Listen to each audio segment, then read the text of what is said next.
Ginduso ang Hagna agod nga ipospon ang barangay Sangguniang Kabataan election sa Nobyembre 2, 2026 kag isaylo sa Nobyembre 2028.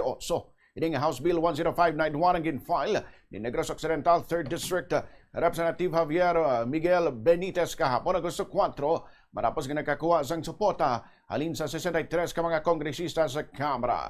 Sunod kay Benitez, tatlo nagapangunang rason sa iyang panawagan kung sa rin nalakip ang nagaparang nga krisis sa enerhiya, ang epekto sa mga nagligad nga kalamidad, gagang preparasyon para sa unang regular nga parliamentary election sa Bangsamoro Autonomous Region in Muslim Mindanao.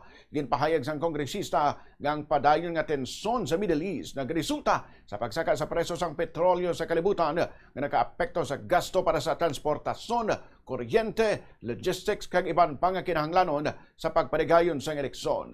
Dugang pariya naghatag man sang dako nga halit ang mga linog sa mga eskwelahan kag pampubliko nga infrastruktura sa nagkalain-lain nga lugar. Sano sa kongresista bangod ginagamit ang mga pampubliko nga eskwelahan bilang polling centers, mahimo ini makaapekto sa safety sa eleksyon.